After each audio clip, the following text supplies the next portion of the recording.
not. Some of those people on the clip are here for this panel. Come on, let's let them know you're happy they're here. All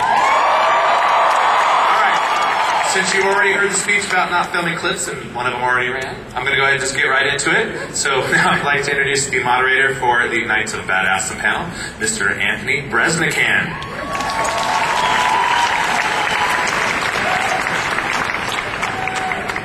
Hey, Hall H, how are you today? My name is Anthony Bresnikan. I'm a writer for Entertainment Weekly, and I'm very pleased to be moderating this panel today. But, you know, I think it's such a true thing. It's all fun and games until someone summons a succubus from hell. It's hard to say. I imagine this is a good audience for this film because there are a lot of people here costumed as people they're not normally in everyday life, right? How many people here are in costume in some form or another? All right. And has anybody done a spell that may have accidentally awakened a demon, a succubus? Are there any succubi in the audience? All right.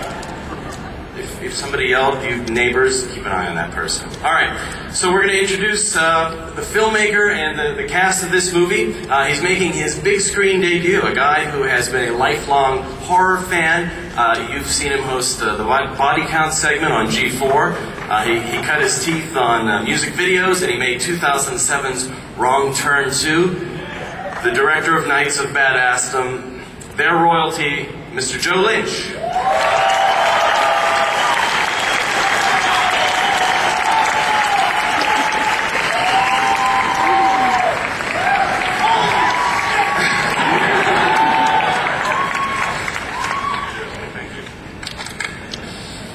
Holy shnikes. We're in Hall H. Thank you!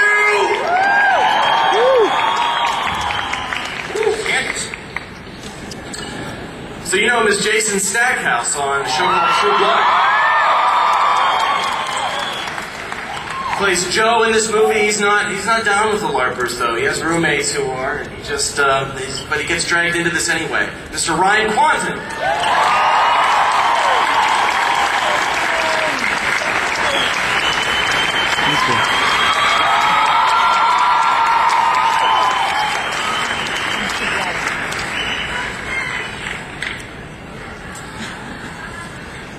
And this guy, he always plays bad guys, but he's a really nice guy. He's from Date Night. It's Always Sunny in Philadelphia. He's in Abraham Lincoln, Vampire Hunter, which will be coming out. Jimmy Simpson.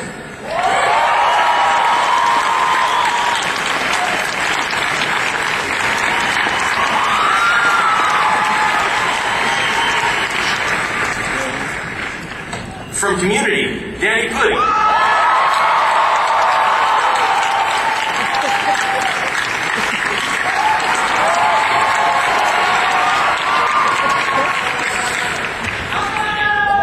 Probably know him from Mad Men, Michael Gladys.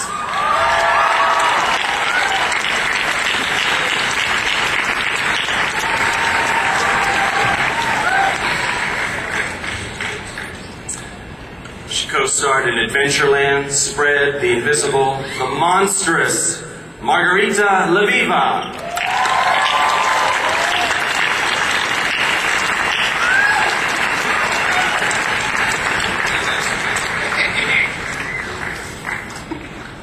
I think you guys know this next person. I'm just going to say Firefly, Serenity. She was a Terminator. Summer Glau.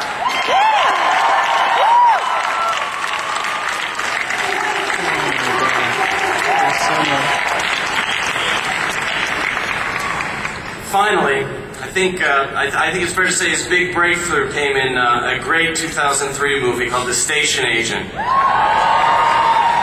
you also know him as a man who always pays his debts. Tyrion Lannister on Game of Thrones, Peter Dinklage.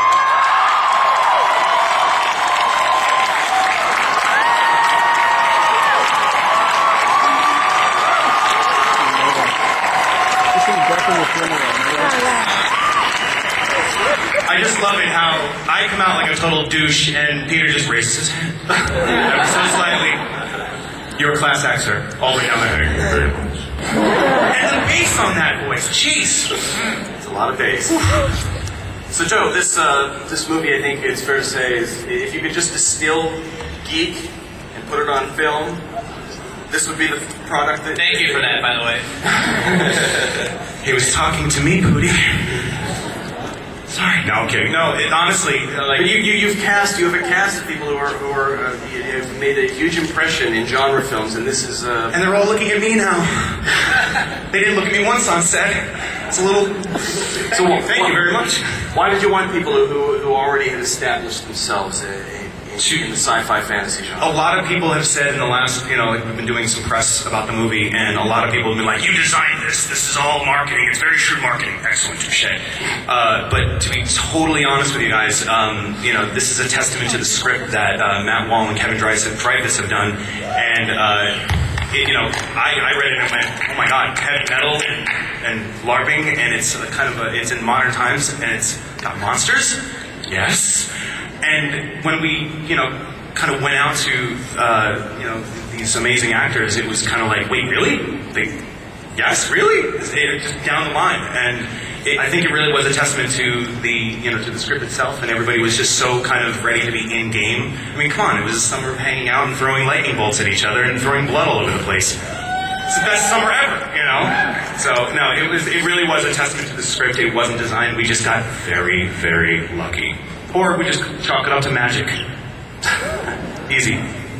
Well, it's a comedy, but there's also a horror element to this, right? How would you describe the tone of the movie? Honestly, I would actually just call this an adventure film, because to me, the adventure film genre is one that combines thrills and spills and chills, and, it's got, you look at The Goonies, or Ghostbusters, or Romancing the Stone, or Excalibur. I mean, even Conan the Barbarian. I mean, there's a couple laughs in there. Not at, Conan's expense, unfortunately, but that's the thing. It's like you can watch an adventure film and it has everything put together. That's what made this film so, to me, so exciting, was I got to do a little bit of comedy and a little bit of horror and a little bit of drama. And, it was everything that I loved about these types of movies that I grew up with in one film, and heavy metal, which always helps. Well, now, I'm not going to spoil anything, but I think it's fair to say that there are thousands of LARPers who are out on this excursion when the succubus gets unleashed, but you don't just kill what I guess you could call red shirts, to use a Star Trek term. Very nice. There are a couple of red shirts in the film, actually. There are a couple of red shirts, but your main cast is also vulnerable, right? Why was that important to have not everybody have a happy ending or an ending? Happy endings were after the mission was over. You look all the way to the end of the table for that. It was in contract. I'm kidding. I love you, Peter. No, the thing that was...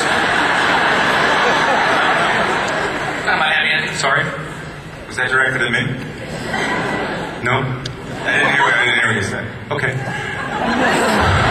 I'm so dead. No, the two of the films that really inspired me when I read this, because, look, the worst thing we can do with this film, because it has a culture that not everybody's very familiar with, some people kind of possibly could look down on it. This crowd doesn't look down on it because this movie is made for us. But,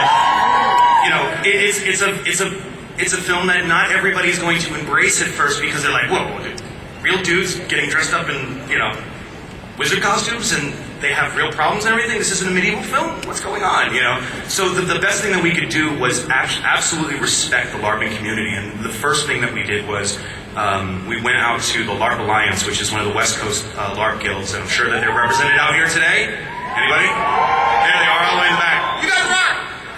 But Rick McCoy and Adrian Grady, who run the LARPing community there, we basically kind of reached out to them and said, we're doing this right, and and they were very supportive from the beginning, and they were instrumental in getting us, making sure the rules were right, and making sure that we have this sounds so weird. We have real LARPers in our film. Every LARPer in this film is absolutely 100% real.